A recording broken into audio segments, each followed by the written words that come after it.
right here, right now. Calling out to all area crew, we gon' make it all happen right here, right now. Calling out to all area crew, we gon' make it all happen right here, right now. Calling out to all area crew, we gon' make it all happen right here, right now. Ian Paget is a Manchester, UK-based graphic designer and proprietor of Logo Geek. Through his company, he's been able to offer his expert logo design experience to entrepreneurs and startup businesses that need new identity, as well as offer logo redesign services to growing businesses that wish to take their brands to a new level. Aside from the design business, Ian is also the author of a popular logo design blog and runs an active social media community for graphic designers around the world, where he shares the latest in industry news, tips, and advice. Ian reached out to us about being on the show, and we're stoked to have him live from jolly old England, our friend and yours. Hey, thanks, guys. I really appreciate that introduction. Cool. We are sure happy to have you, No Ian. Thank you for reaching out.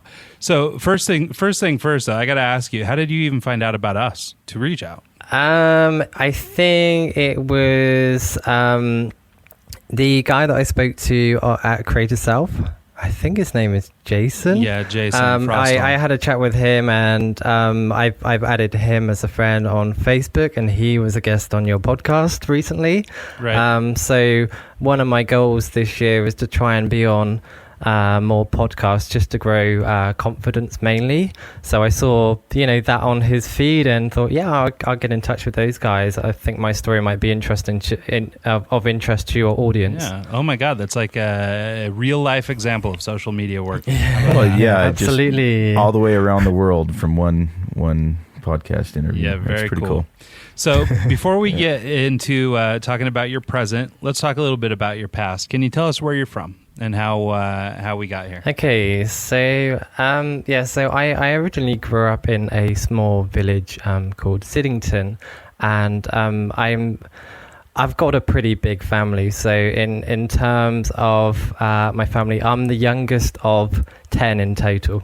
So it's a big family, and it's quite complicated. Huge. Now I will warn you though, I live in Utah, and I don't know how much you know about Utah, but we do have the Mormons here, and they have big families too. So I mean, 10, that's like an average family. It's probably just as complicated. So basically, just to give you an idea, my mom had a family of her own, and my dad had a family of their own, and they met later in life and had my sister, and then they had me at the end. So youngest of 10. I mean, in terms of where I actually grew up, it was just in a small house, small village. Obviously there wasn't all 10 of us in the house at that point. My oldest brother is quite a lot older than me. I think you're talking like 30 years older. So at that point he has his own family and stuff like that. I was actually born an uncle, just to put into perspective the age differences there. In terms of like progressing my career from there, like as a kid, I was very much interested in drawing, art, making models. So that's something you had from a young age. Something that I was always very passionate about. Like I remember I had an old auntie, we used to call her Auntie Da, and she once bought me like a pad of newspaper, and it's a silly thing, but I remember being one of the best presents I ever had. And she kind of gave me the task of getting a drawing on the ITV news. Like when I was a kid, they don't do it anymore, but here in the UK they used to do like a weather picture. Oh, okay. So what you had to do was like draw a picture and you set it in, and I remember as a 10-year-old kid, put the TV on, and my my drawing was on the TV, and that was incredible. They got in touch with the school, and they made a big deal out of it, and through this pack and prize and all sorts of stuff. So the birth of a commercial that was artist. Pretty big. Yeah. So do you draw your inspiration from anyone, family, friends, or was your mom creative? Or I wouldn't really say so. I think it's more like as children we used to like I got a sister that's 2 years older than me, so the two of us, we used to spend a lot of time with each other, and we used to spend a lot of time indoors rather than, playing outside. So I was always interested in drawing and making the models. So I don't know if you know Aardman Animations, Wallace and Gromit. Oh yeah. I used to make them. I used to make the models, and that for me, my passion as a kid was just making stuff and drawing stuff.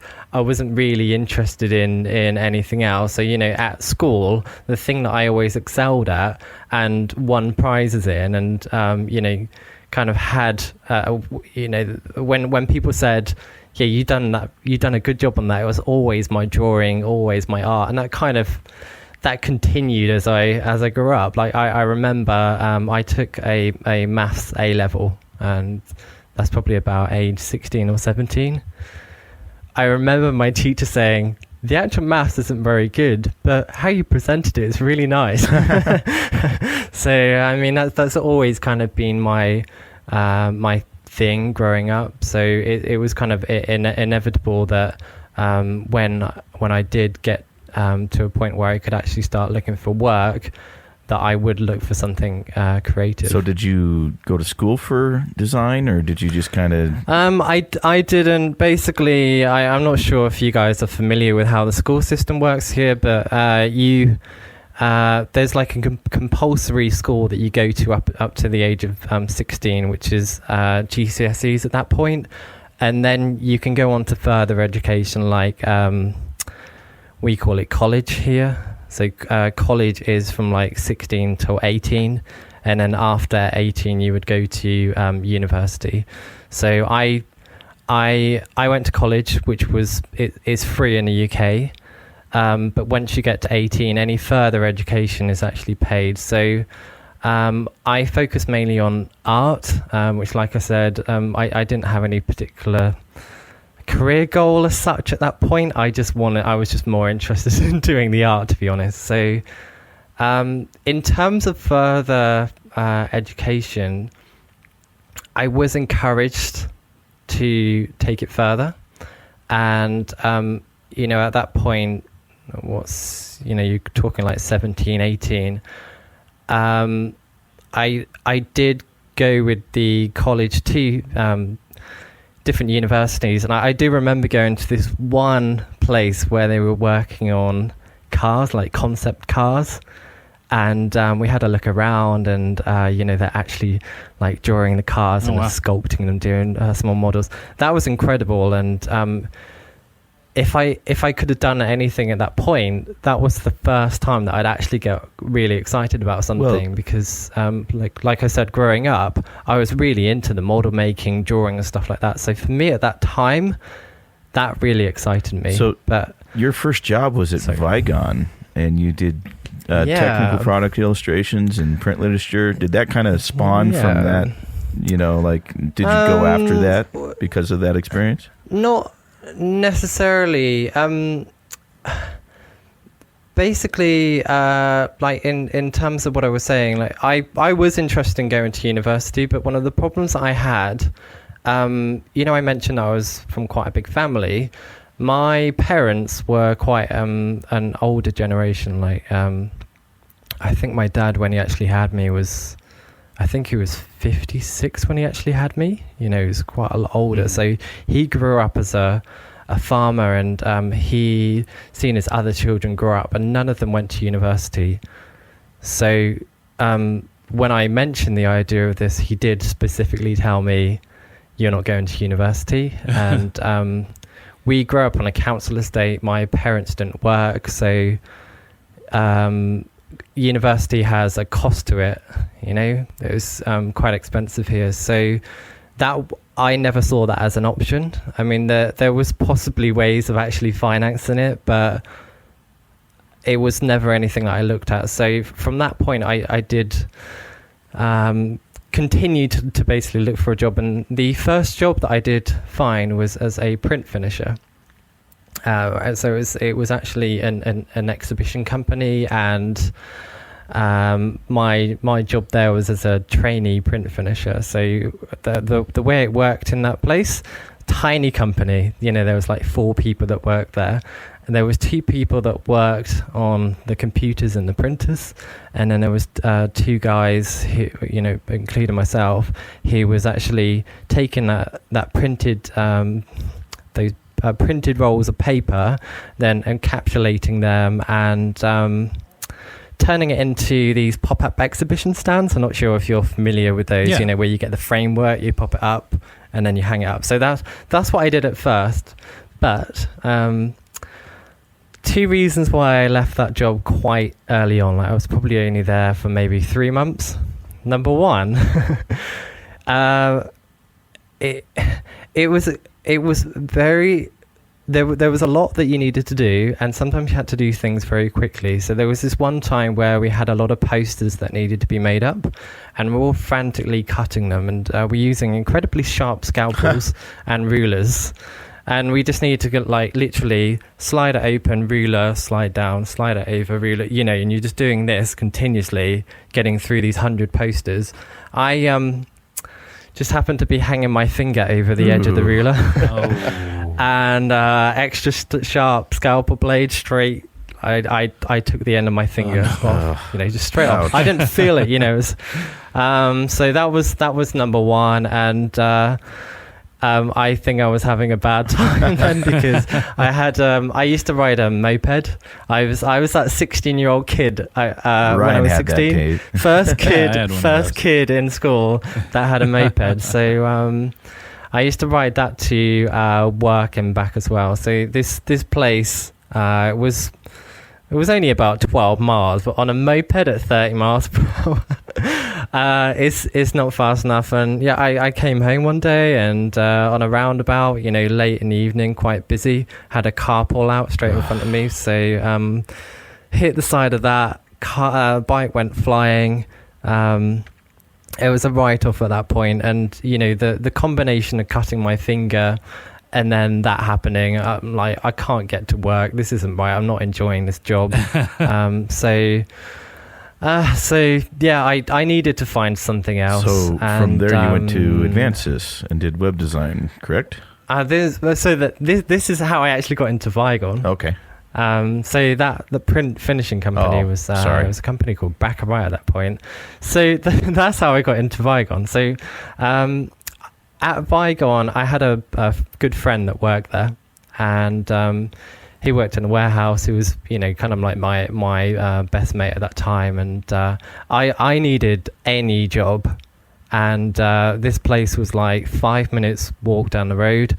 This is at a point where I live with my mum, so it was perfect. It was just down the road. It paid money. It wasn't what I wanted to do, but I took it. It was basically, it was a warehouse job. I was a picker and packer, earning minimum wage, but it was I could start right at the bat. I planned it to be temporarily, but what happened in that job is when I went for my interview, because of circumstances, I think I went there straight after working at my other place. So I had my interview about 6 p.m. So it was quite late in the evening. So the guy who managed the warehouse, he'd gone home. Everything was kind of shut down. And the only person that was actually there was the second down to CEO, so someone quite senior.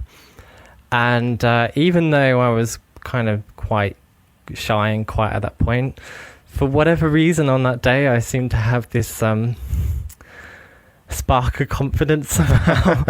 And I remember just answering the questions that she asked me really well. And I saw on her piece of paper that she wrote down very confident.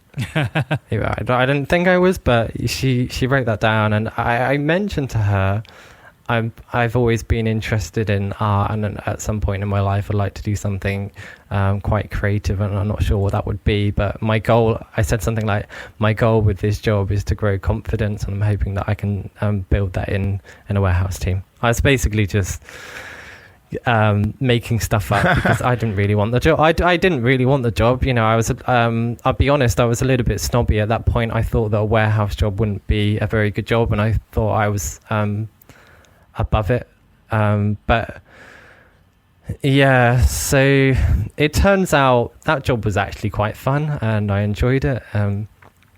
It was quite enjoyable going from a print finisher job where you had to do everything to the perfect millimeter to this job where like literally it didn't you could pack a box and it didn't matter if it was slightly out. So I learned from that you know, jobs like that they are good jobs. You know, I enjoyed it. I you know, start of the day, end of the day, I felt like I achieved something. Got a warehouse license in that job quite quickly. Was a VLT team leader in that job. But what happened in this job and how it kind of I'd say it's where my career properly started. There was one day, probably about 6 to 8 months in, where I had the CEO come down and go, Ian, I hear you're quite good at drawing. And I went, yeah. And he just went, okay. And then literally just walked off. And I'm like, okay. What was that? And I remember someone going, what was that about? I'm like, I don't know. And then maybe an hour later down, this lady came down from the office and went, Ian, do you have a minute? I just want to have a chat with you. And they offered me an office job. So basically the way this company worked, there was like the warehouse and then you could walk up these stairs and it had an office upstairs. And they invited me to join what they called product support and education. And the team at that point was basically in charge of firstly helping out the sales team. So the booking hotels and just making sure that the sales team were okay. So this sales team was scattered all around the UK. And part of that was actually supporting them with selling the product. So sometimes they, because it was medical products, sometimes different hospitals needed different combinations of products. So certain tubes and products and things that would basically screwed together, and they'd go in there, they'd pitch this, and they'd sell it to a hospital. So in this team, what they were doing was creating these very basic posters, and there was also creating any brochures, printed materials, and so on. That they were basically the team that was in charge of that. And when I started there, I've grown up with a little bit of anxiety, and anytime like the phone rings, I still have it now, but it's not as bad, you know, I've learned to deal with it. But at that time, phone ring, I feel sick, you know. So totally sick. And it's one of the reasons why I'm doing more podcasts like this, is to to get more confident. But anyway, I was so bad on the phone. You know, like literally anytime the phone went, I was supposed to pick it up, answer it, and then book hotels and stuff. I was really bad at that. So in that, you know, it's a 3-month trial. So I wasn't doing very well at that. So they gave me the posters. And posters, I at that time never touched a Mac before, never used any of the software, but they started showing me Quark Express and Photoshop and Illustrator, and it was fascinating for me because I'd always looked at pictures in the brochures that they'd done, and I noticed that the drawings were very precise and very, like the curves on the drawing were really clear. And I do remember thinking, I wonder how they do that. So the moment I kind of had this realization, like, oh my God, that's how they do it. So I just started, I literally took what they showed me in 5 minutes and then just started trying things. And I remember one of the first jobs that they gave me was to draw some, it's like medical drapes, and where they do surgery, and they wanted these cards that they could give their customers to show how the drapes would be. I got the feeling that now, whilst I'm thinking about it, maybe they just made something up for me to do, just to see what you can come up with. Yeah. So, but I opened up Illustrator, never used it before, and I thought that kind of looks like that's a pen. So I clicked, and I didn't know anything about Bezier curves, but I like click, click, click, click. I drew something, right? And it looked good, you know. I didn't really know how to use the software, but I drew a few pictures, and everyone seemed quite impressed. And I was doing well with the posters and leaflets. I mean, when I look back now, it's not great, but it was better than what they were currently doing. Well, and it's always interesting to go back and look at your sort of early beginnings and see where you've come and that sort of thing. Yeah. We've talked about it before on the show, so I won't bore the people, but like I have one of those too. One of my very first Photoshop projects ever was a picture of a lion racing away from a zebra on a motorcycle. And it was a Photoshop manipulation. It was the first, like Photoshop 5 was the first Photoshop I had used. And but that image still haunts the internet. If you just search zebra chasing motorcycle, it'll come up by 10,000. And but so it's kind of funny because I can go back and look at that, but I also get just chills when I look at how horrible it is.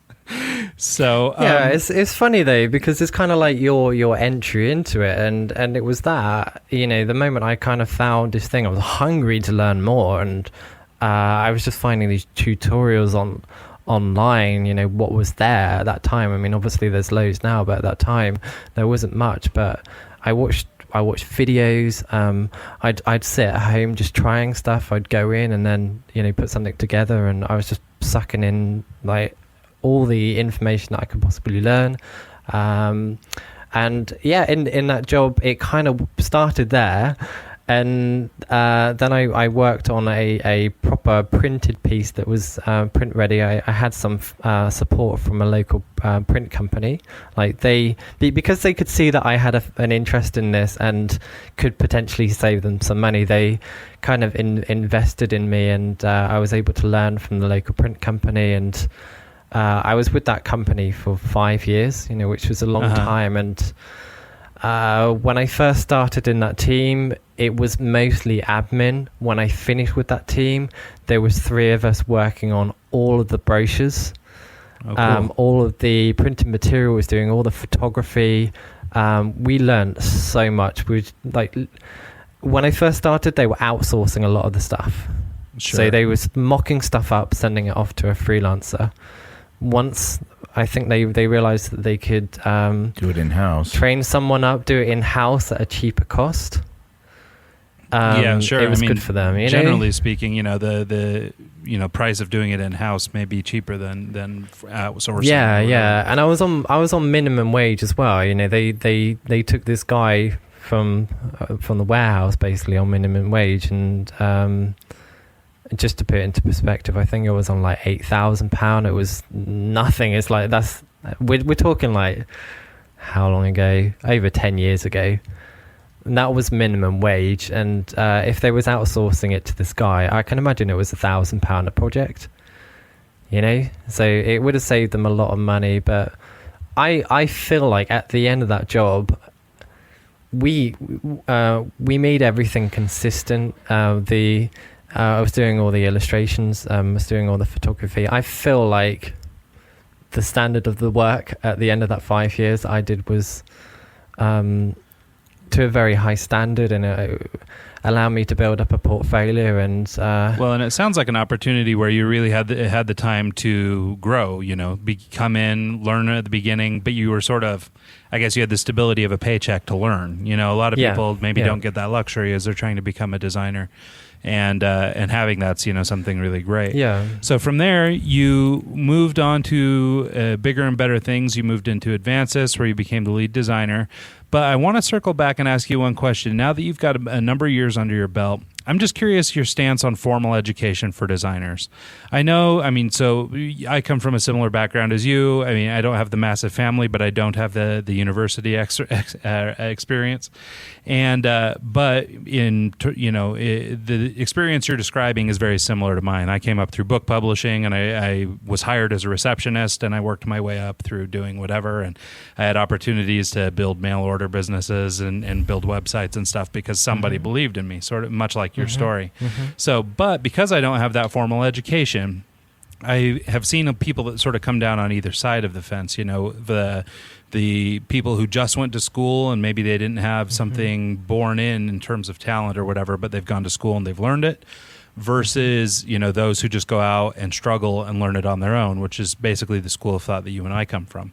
I'm just curious if you have a stance against it. I know some people get kind of, you know, they don't want to talk poorly of education and going to college and things like that, but I wonder how important it is in your experience for your career. Do you think you'd be somewhere else if you had that? I've got really mixed opinions with it, because being in the position that I was able to work on stuff and screw up, and because I actually had real projects that I was working on, I was able to really see, okay, something's not right here, but why isn't it right? And that's when I started to learn the theory side of things, and so I could see how the theory was actually improving my work, and I was able to really understand what was actually happening. But I don't know if this is true, because I haven't gone to university, and I'm not meaning to poo-poo it in what I'm saying here. But when you go to university, I'm gonna assume that they would start to teach you the theory, and at that point you haven't done anything. So you're learning all this stuff, which might be incredibly boring, and you might start to apply it, but you haven't had that underlying experience that I did, where you could see, okay, so I'm going wrong here. What's happening? This is why I need to do this. So you don't really value, so you're not really necessarily valuing that theory. Also, I found from my experience that in the same length of time that I was in a job where I was learning, I've ended up working in the same job as people that have actually, you know, taken the formal education route, and not meaning to be rude, but I knew more than what they did. Sure. In the same amount of time, which is well, I think, and maybe you can speak to this too, because I just from looking over your credentials, you may have some experience with this too. But I know, so I'm often called in to do portfolio reviews and things for local universities here, and they bring me in as a creative director, and I will review, you know, student work and things like that. And one of the things that I notice, and it's, I think, maybe of detriment. I mean, there's something to just learning the skills and all that stuff, how to use the software and things, but these kids basically all come to me with the same portfolio. They've all learned, you know, the same theory, the same whatever, and they've all applied it in the same way. You know, now the job may be, you know, design a magazine cover, and each has a different magazine cover, but like when you look at them, they're more or less the same work, you know, and you're not seeing massive amounts of creativity. And I think that, you know, and again, this is just me sort of, you know, coming up with something off the cuff here, but I think that it does sort of train people for the middle, you know, rather than pushing people to extremes, you know, where you might become a better student, or maybe like in your case and maybe in mine, we have sort of a deeper knowledge coming to the table than they do, where they've learned sort of, I guess, the super straightforward method, you know, not the... That, and also the difference between real life application versus a template that they're kind of working off of. You have to think outside the box to figure out how to accomplish what you're trying to do, versus I think the real life factor plays a big part in that.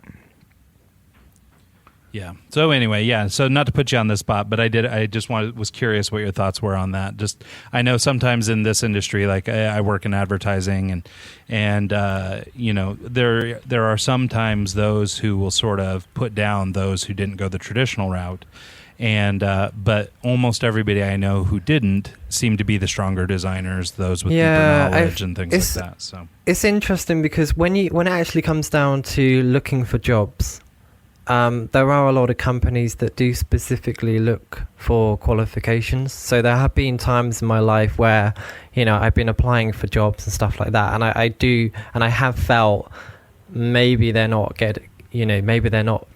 considering me because I don't have those qualifications. But I think the reality of it is, I feel like portfolio and experience is more important than actual qualifications. Yeah, and I think that's an important point. I mean, that's my experience as well. Yeah, I've also found, you know, working with interns, they might have an absolutely fantastic portfolio, but the reality of it is in their studies they've been given like 6 months to work on this one project, and then when it's came down to it, it's like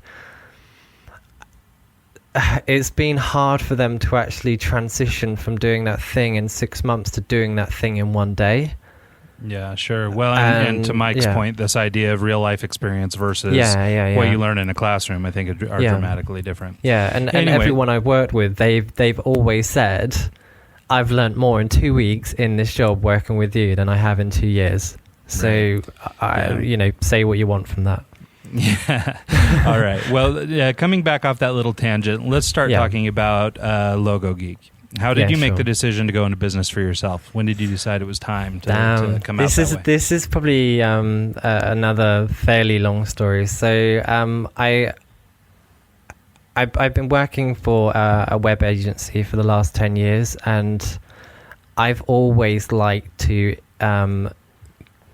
practice at home and learn new things at home.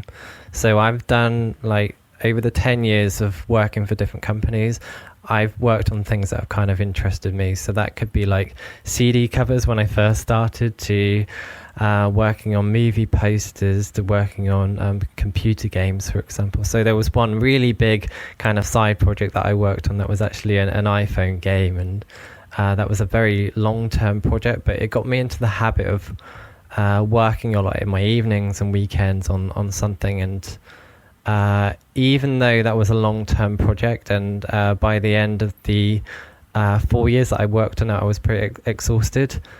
After a few weeks of not having anything, I wanted something else to work on, but I didn't want long-term projects. I wanted short-term projects.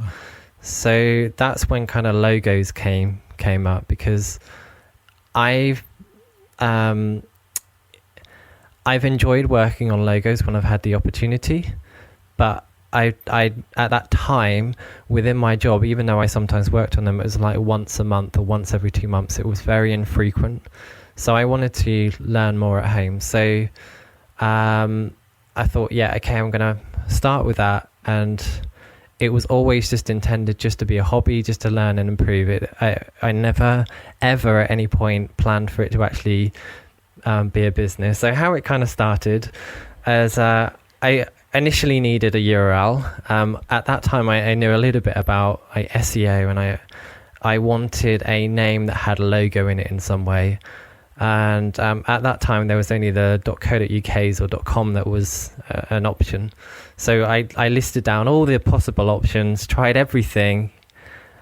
And after, trying like hundreds of things that came to mind, nothing was there, like there was nothing, and it was driving me crazy.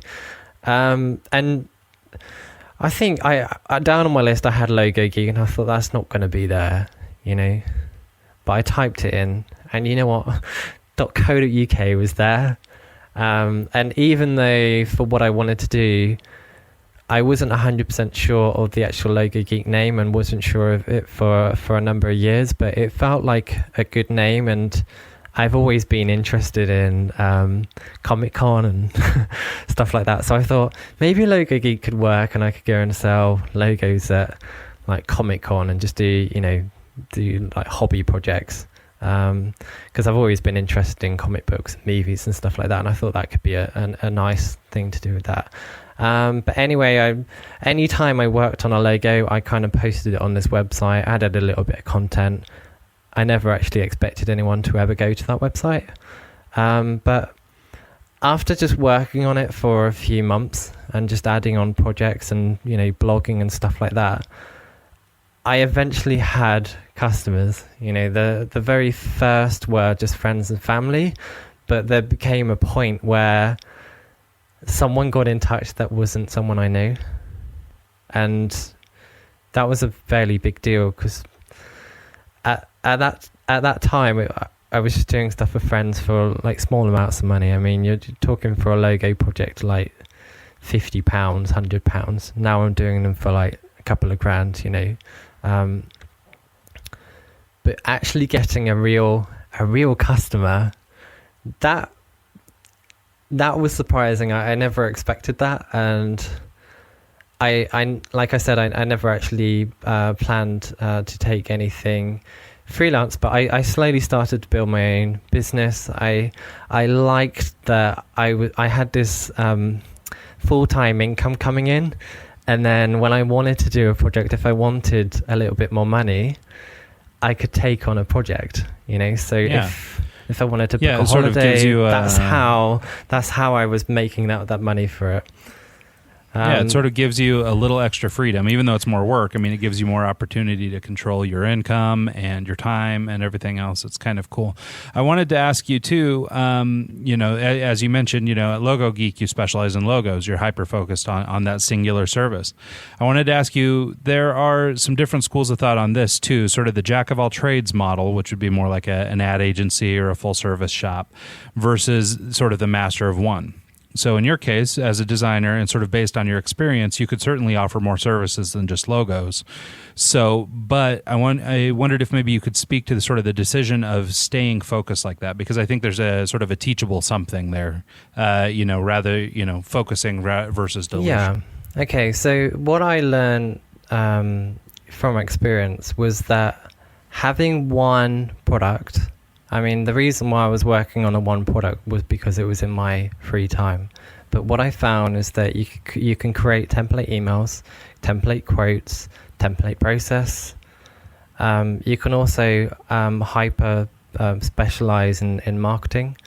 So from an SEO perspective, all of the content on my website is around logos. So in terms of search terms on Google in the UK, I'm ranking really well. So you're talking page 1, page 2 for really good keywords, and also from a social media perspective, it's super focused content. So there was points when I considered maybe I don't want to just do logos, maybe I want to do illustration or other things. Sure. But anytime I added on any extra product, like say if someone wanted a website, I could build the website, or I could work with someone else that could build the website.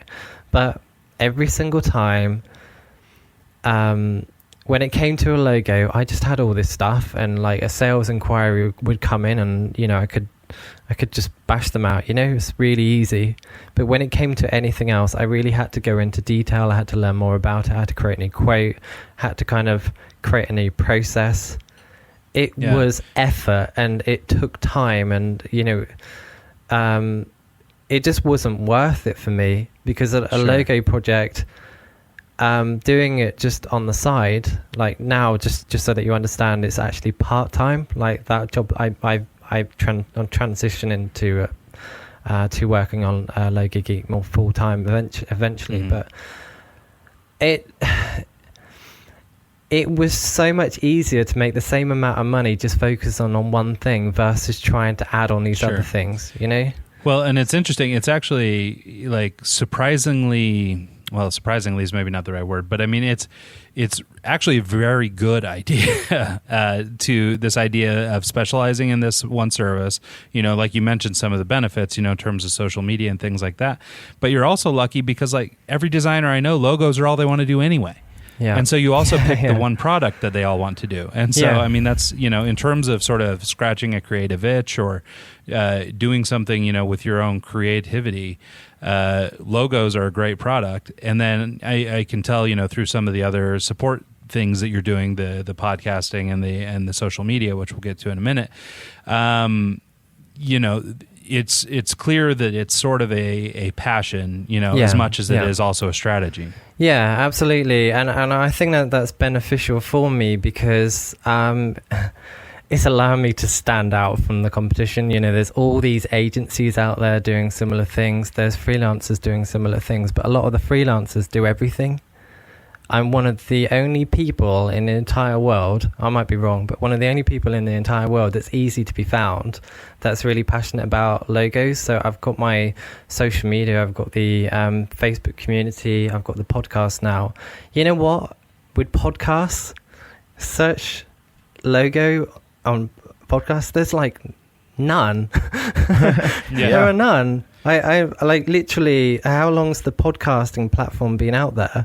And no one's doing anything on logo no design. one's doing anything. So I've literally, that it's just sat there. Just that's not why I did it, but yeah, well, I mean, it's a nice little side product. Yeah, I've got that. So there's a lot to logos, and within the 5-6 years I've been doing this now, I'm very quickly becoming seen as one of the experts or a leader in this field, purely just by being fascinated and by not doing other things, like in terms of social media posting and blogging. That's literally all I've been doing for years, and from an educational perspective, it's amazing too, because I want to find more stuff to share in my community.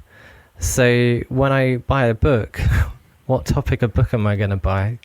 I'm reading more and more and learning more and more on one specific topic. So from my point of view, even though I started as someone that maybe just did like 10 logos, now I've done several hundred, and I've read everything that there is to find. I've watched everything, and I've been lucky enough to be able to spend time with people who are legends, and just ask them questions, and being so hyper focused. From a business point of view, it's fantastic, but from an educational perspective too, being specialized, you can really focus and learn so much about one specific topic, probably to the point that in that time I know more than what most people will in their lifetime, trying to juggle everything. So being hyper focused on logos and having that be your priority, do you think that has helped you build your Twitter following up to 91,000 people, or do you think it's just the consistency of being consistent with it and having quality content? It's an interesting question, because there's been a few different things that I've done for that, but I do think that having an account called Logo Geek and consistently sharing information around logos is probably the reason why people do follow and they do engage with it. Like from if you can imagine, when you are actually using social media and you are looking for information, if you do come across an account that is posting around logos and you're interested in that topic, and you go on that page and you can see that it's consistent, you're going to follow it and engage with it. And what I've kind of done as part of that posting is, when people reach out to me, I always get back to them, and I've made a habit of actually engaging with people from the outset. So I feel that gives an extra connection, so people are more likely to actually like and interact and engage with your post because they feel like they know you. I know there's like 91,000 there now. I know that's a lot of people, and obviously I haven't spoken to everyone, but I've spoken to enough of those people that with every single post, you will notice that there is a high number of likes and retweets and comments, and it's just purely because over the last 5-6 years where I've been working on the Logo Geek Twitter account, because I've actually been engaged with people, they continue to engage now. In terms of the actual physical growth, there was like a growth hack technique that I used at the beginning, which really pushed the growth, and it was something that I learned from someone who came in my day job to actually manage the social media, and it's a really basic thing which is possibly a little bit spammy, but it worked at that time. And what you could do on Twitter a few years back, you can't do this anymore, but you could find an account that's similar to yours, and then you could go into their followers, and Twitter would basically list everyone in the order that they followed it.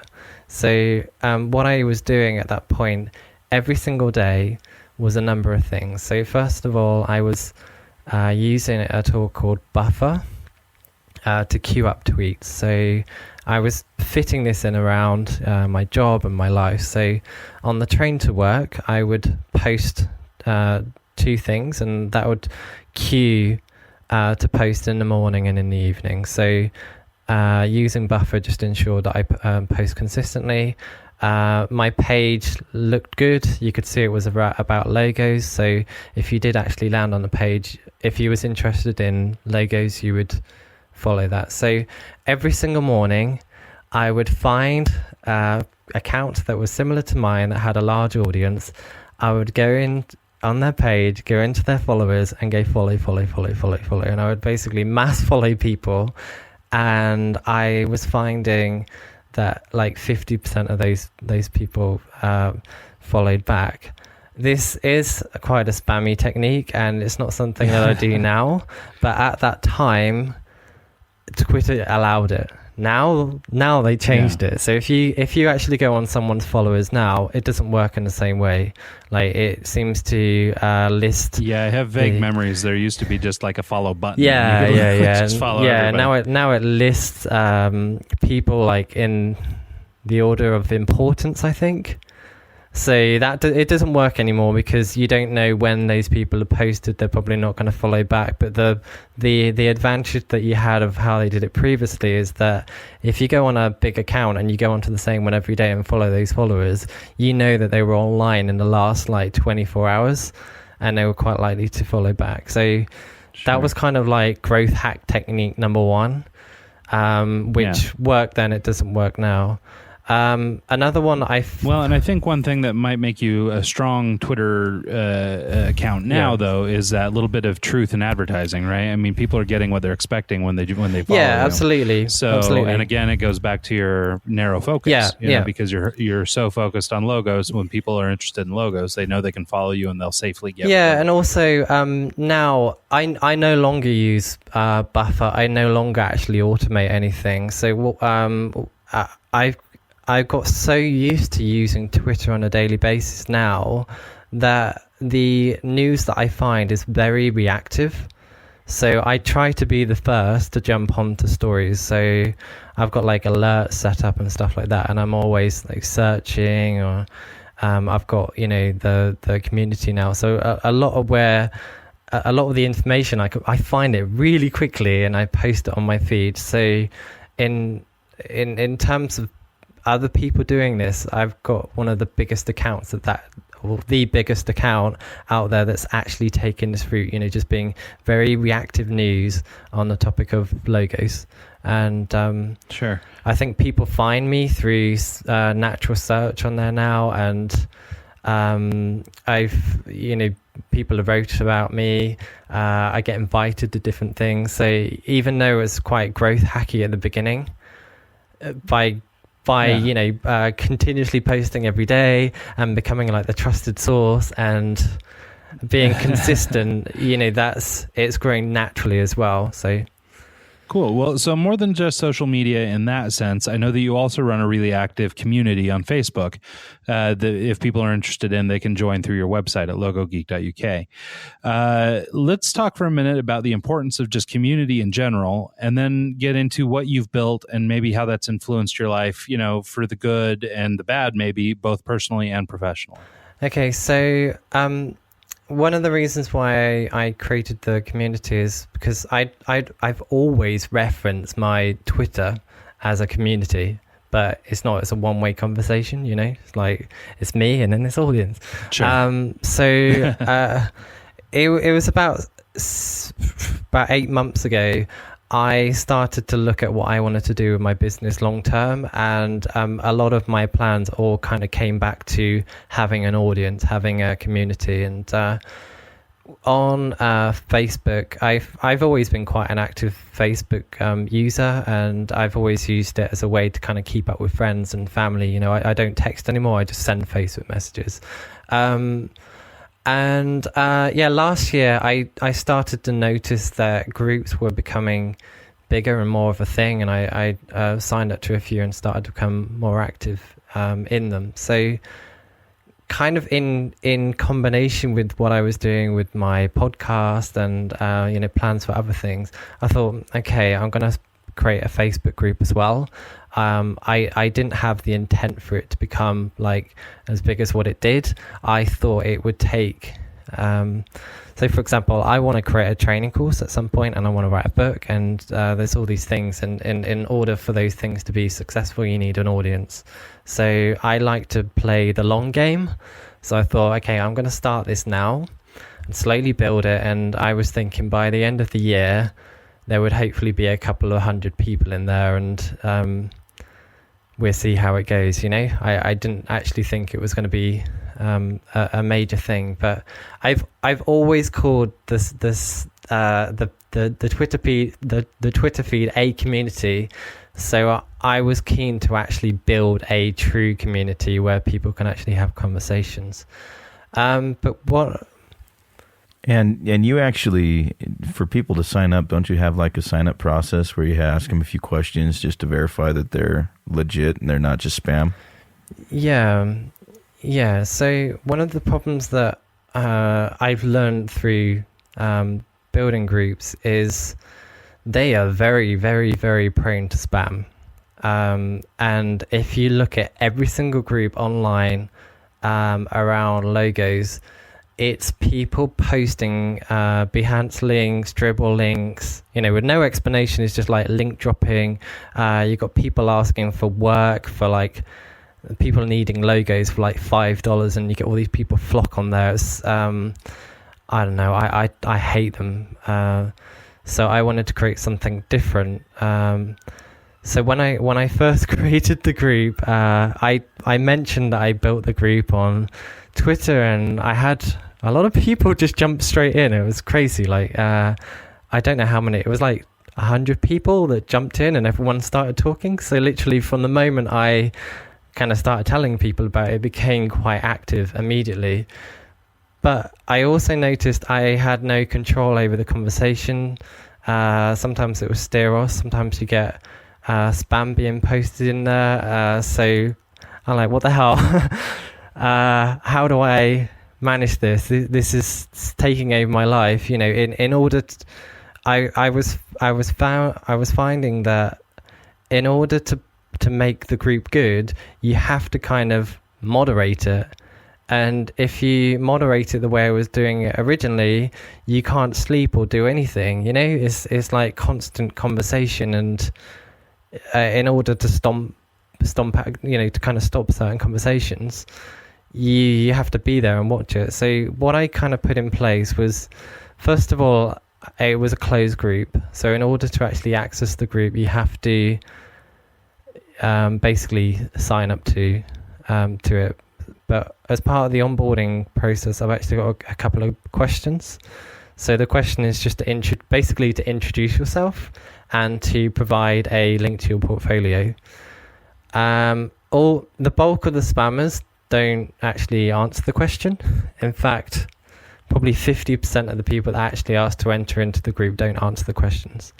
So that kind of weeds out poor quality people.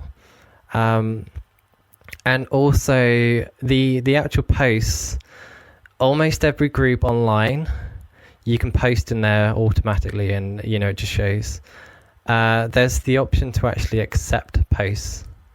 So I set it up so, and the reason why I did this is I set it up so that people I have to approve posts that go in.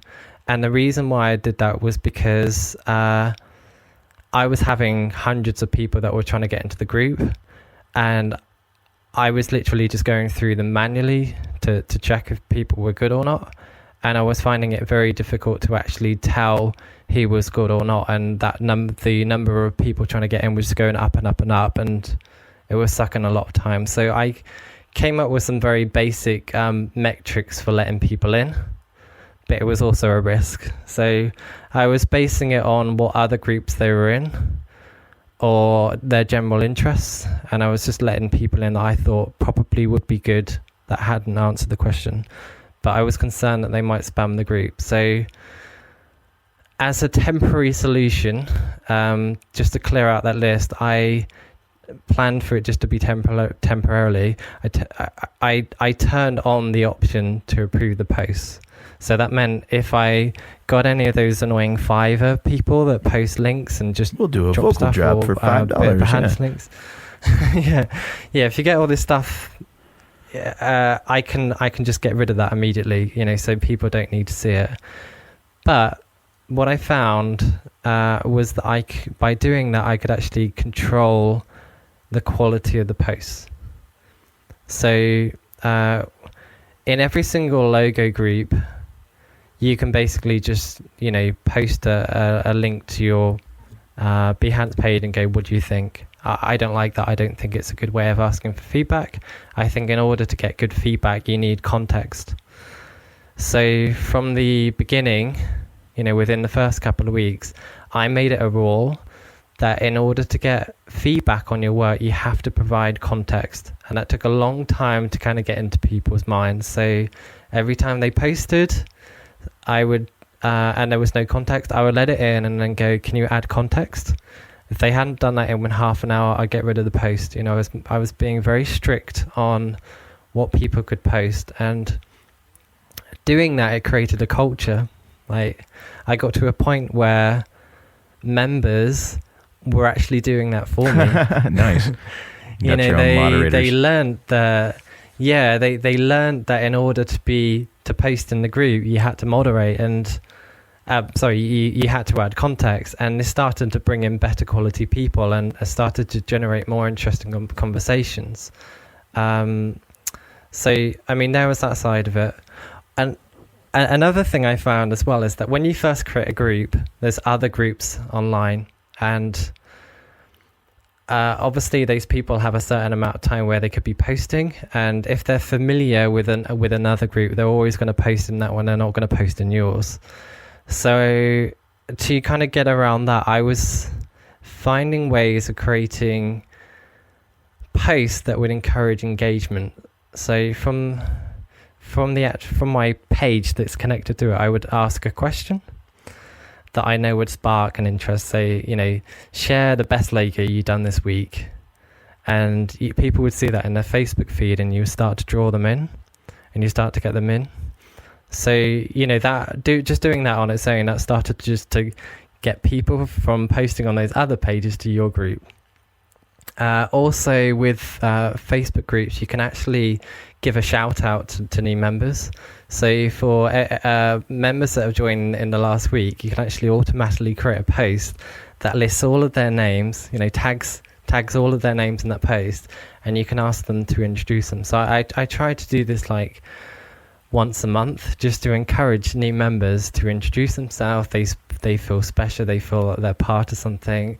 Other people start greeting them as well. And I found by doing these different things, when I first started out, I felt like, this is hard work to actually get people talking in here.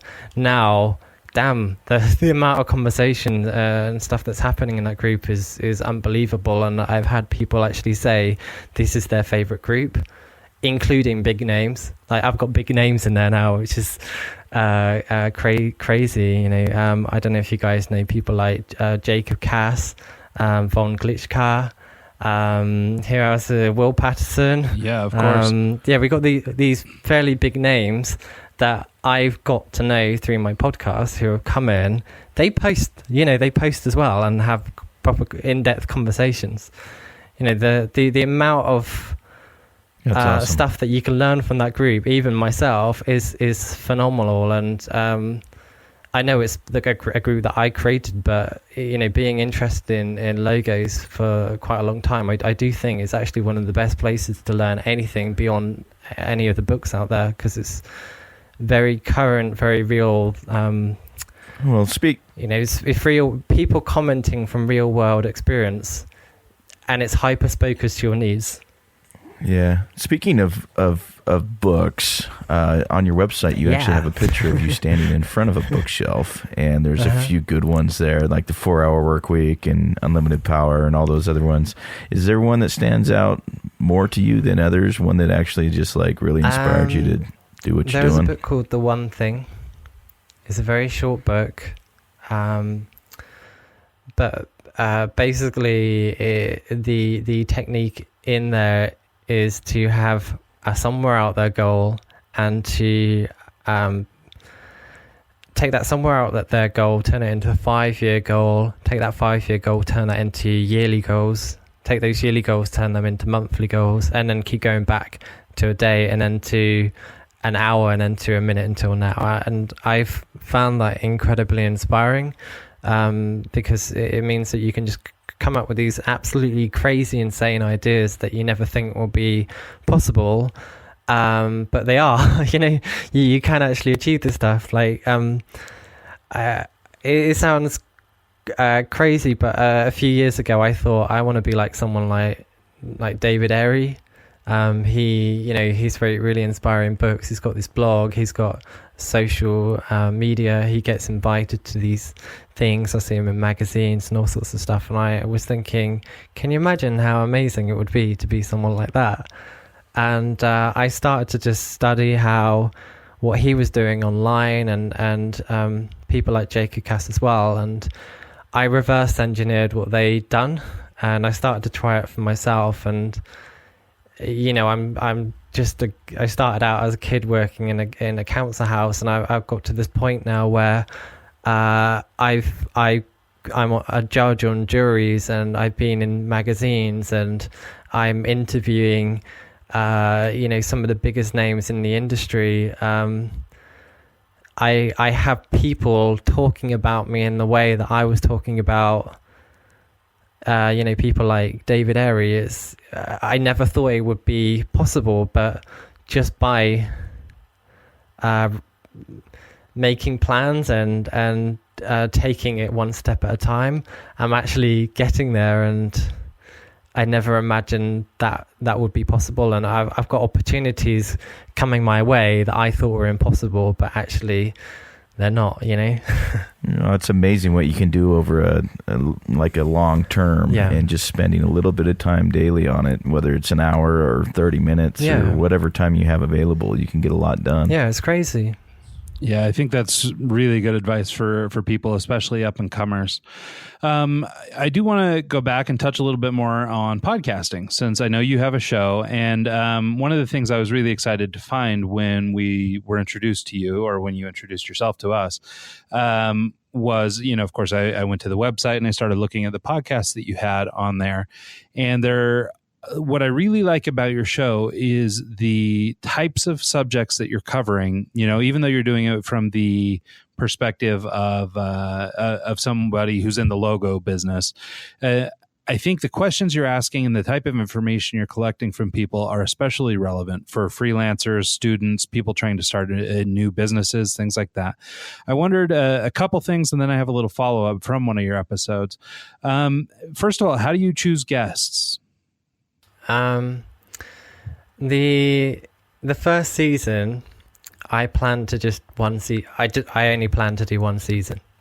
So I picked out everyone I admire, every authors that I admire, people, just people growing up that have been important to me in my career, and people who I knew quite well and I thought could be interesting guests. So, you had people like David Airey, Aaron Draplin, just these two names on their own have been huge inspirations for me. And they're people that I never would have imagined would say yes to a guy that had never done a podcast before.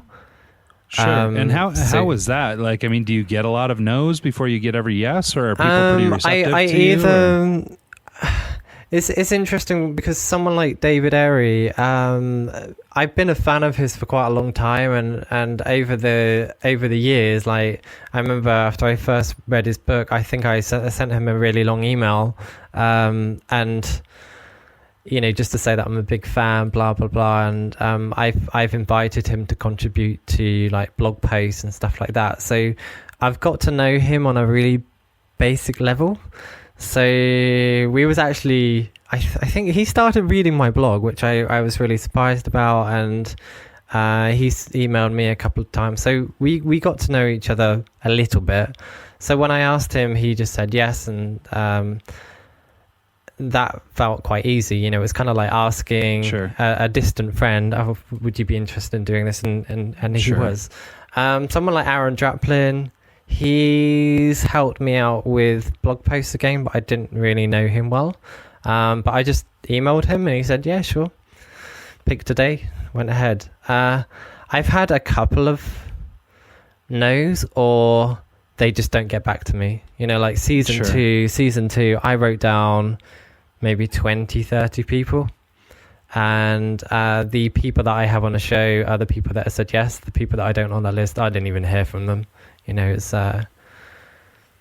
Is there a reason why you decided to go with the season and episode kind of model versus going just number 382, you know?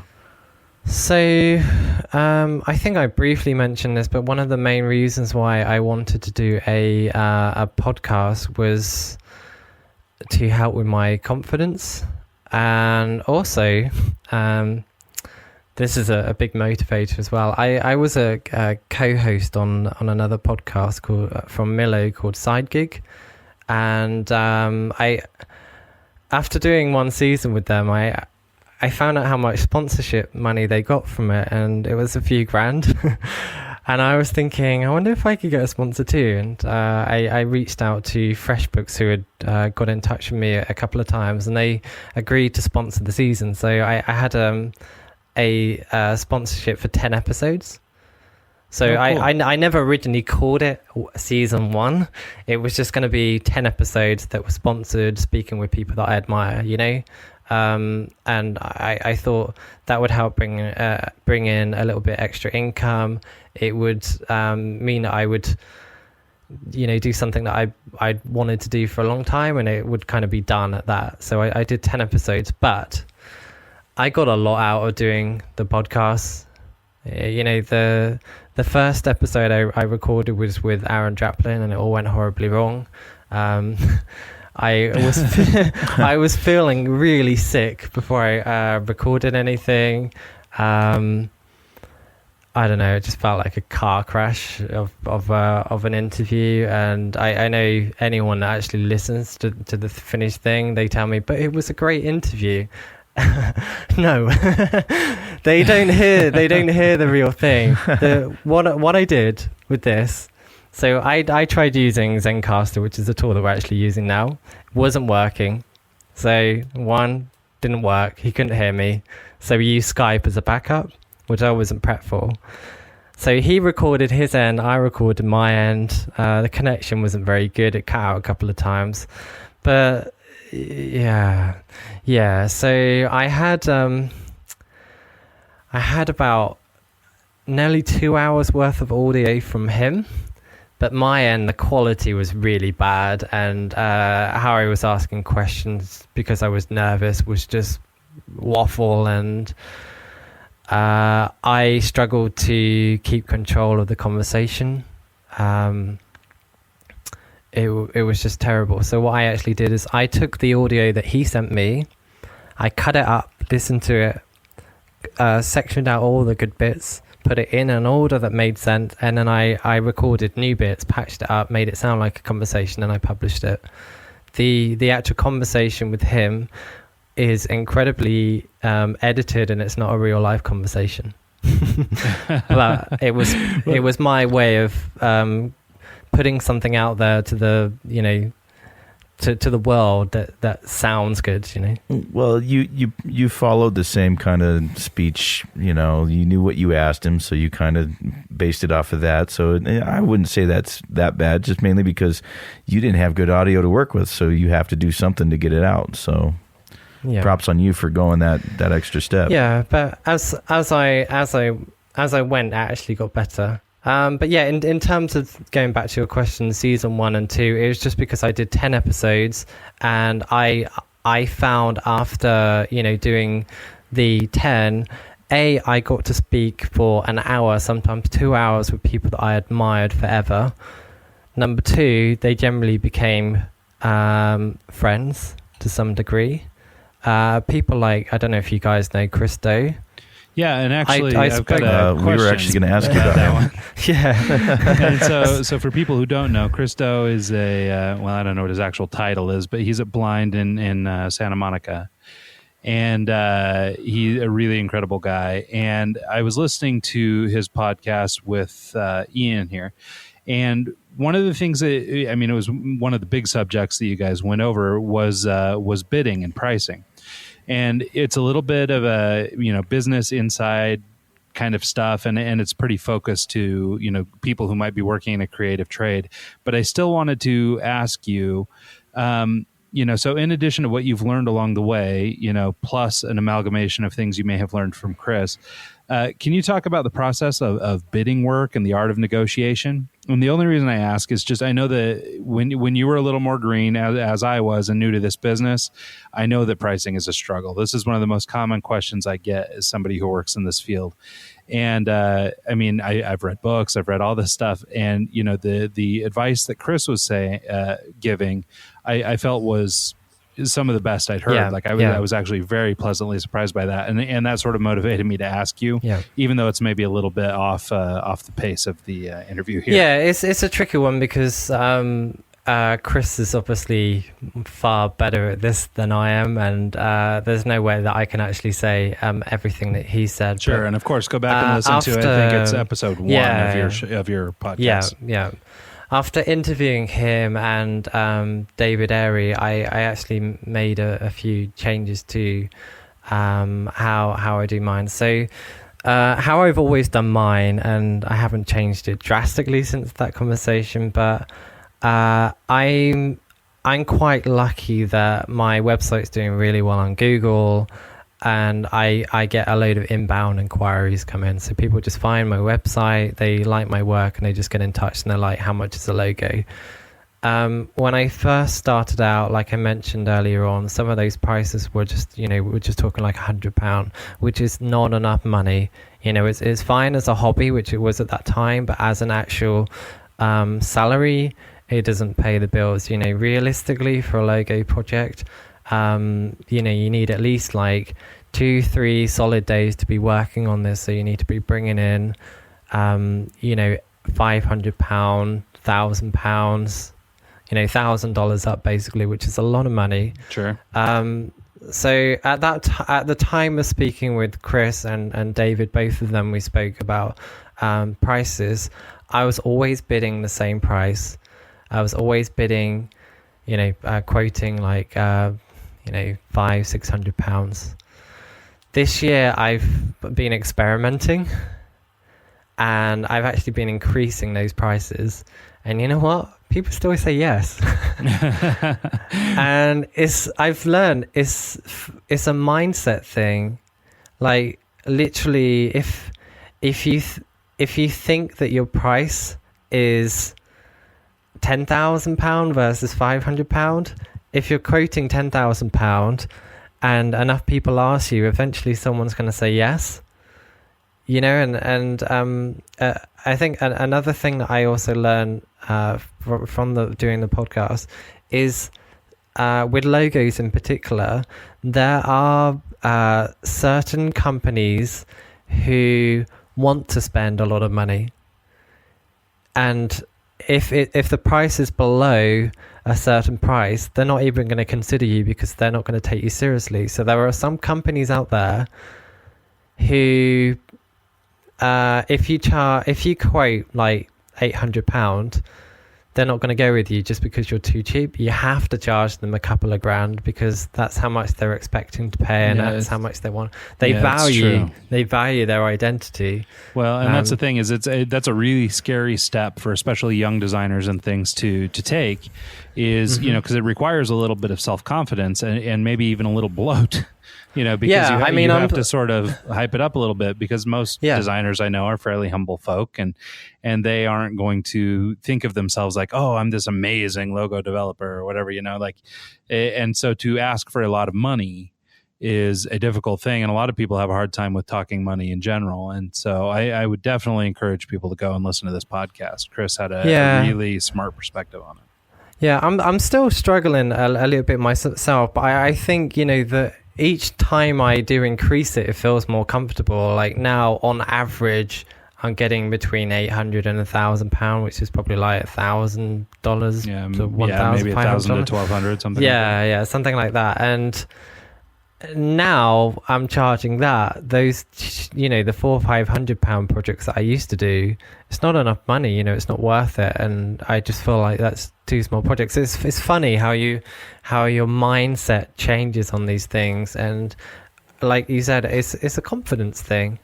Just becoming confident. One thing that I found is I'm in a completely different field. I'm in the audio and DJ entertainment field, and my clients, you have the $200 up to $3,000, on average, kind of, and I found that, if I charge, that $2,000 mark or in that price range, my calendar isn't as busy, but I'm getting the same income that I was making before without pulling my hair out.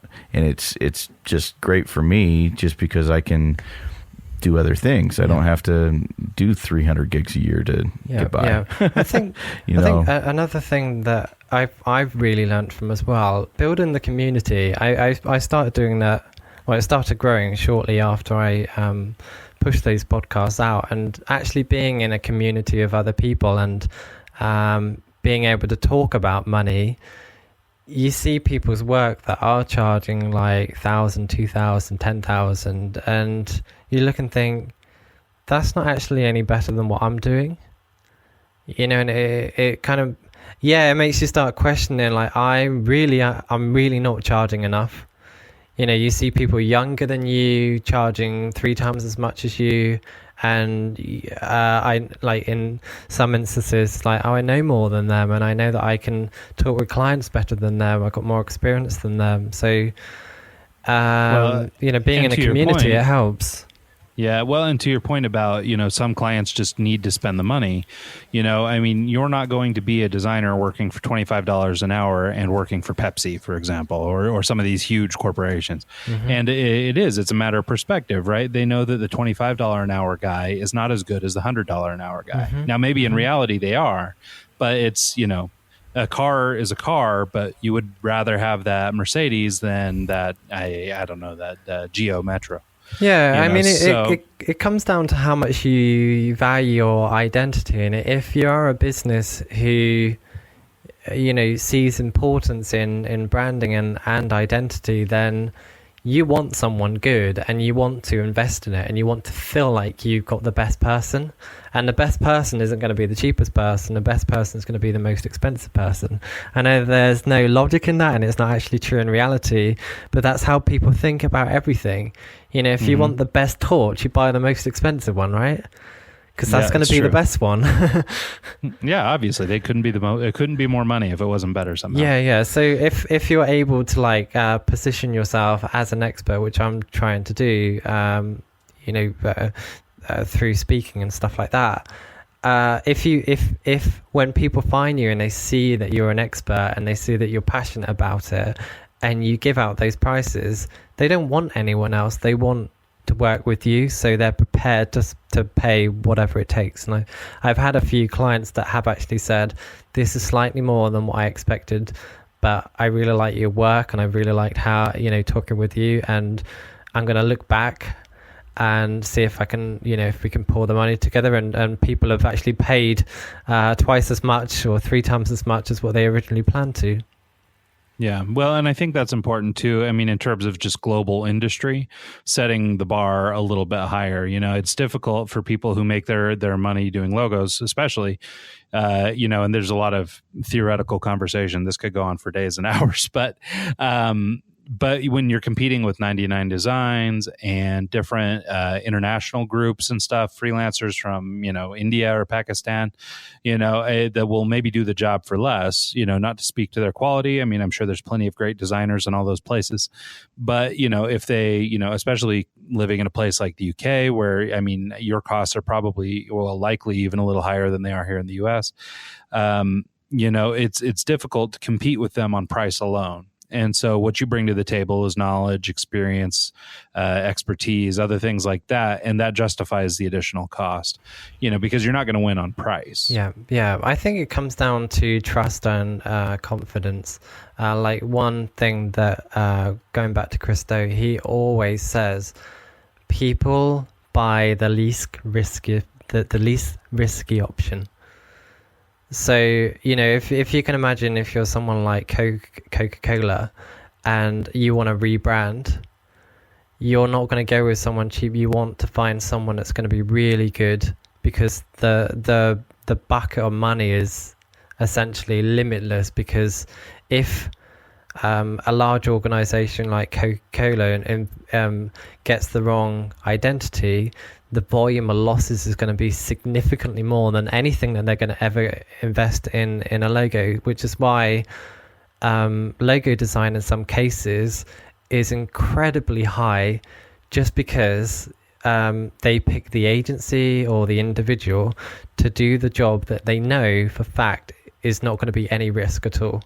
And that's when these big bucks come into place. If you are able to create an infrastructure or the perception that what you're doing is the best and the least risky option, you will get the job. So, I mean, someone like Coca-Cola, they're going to go with an agency like Pentagram just because they're the best out there, in my opinion. But well, and like you said, money buys trust in that particular instance, and trust really is what it's all about. So if you can be the least risky option in your price bracket, so in my case, I've got the community and I'm the leader of that community, so I've clearly got a passion for it, and being the owner of that, I'm somehow the perception of that is I have more knowledge than anyone inside of it. It's not true, but that's how I believe that people will see that. Doing the podcast, the information that my guests say kind of falls back on me. The same with social media. I can share information from other people and post it on there, but somehow from a perception perspective, it comes back to me. So, building up these things, it just builds up trust. So my goal, even though I'm doing it kind of out of passion, I see it as it's building up credibility, it's building up trust. And when people find me and they research me, there's such a body of information that their perception is that I'm the best for the job at a certain price point. There's no way that I'm ever going to be able to compete with some of these big agencies, but I'm not trying to. Sure.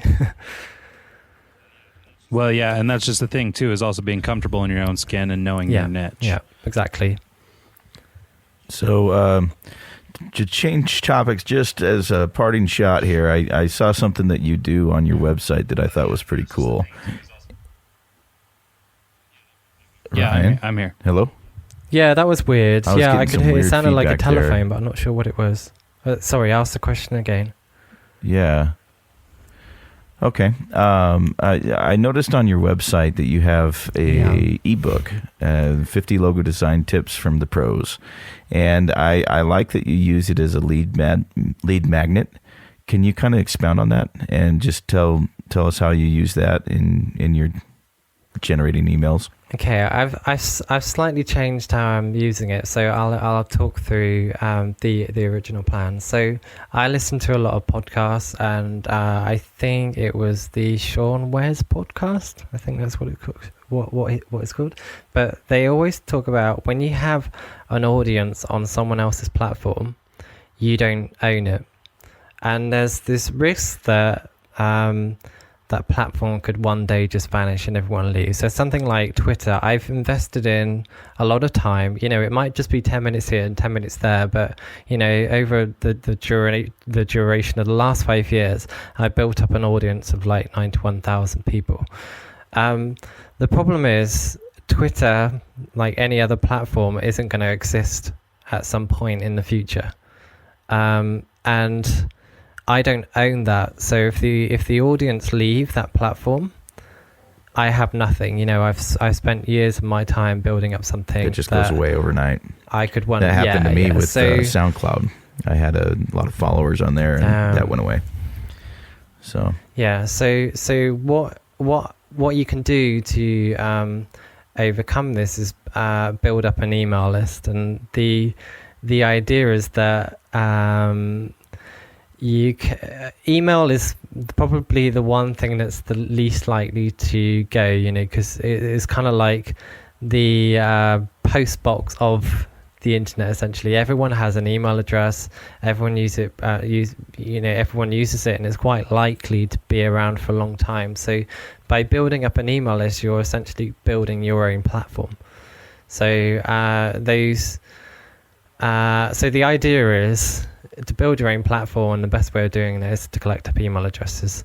So I built a lead magnet, and the way that I did that, I wanted a quick way of doing it, because I just wanted a lead magnet there and then. So come up with this idea of originally it was 100 tips from the experts. And I reached out to as many people that I knew and asked them, could you share just one tip? And I collated them all together in an ebook. I put them in order so there was some sense to it, and packaged it in a PDF. And originally I had a URL and a special landing page where people could go on there, they could read about the book, they enter in their email address, and then it sends them an email. And the amazing thing with that, because I got a load of these big names to contribute, they also shared them. So mentioning David Aries' name again, he shared it on his website, and I had a lot of downloads from that, so that was really good.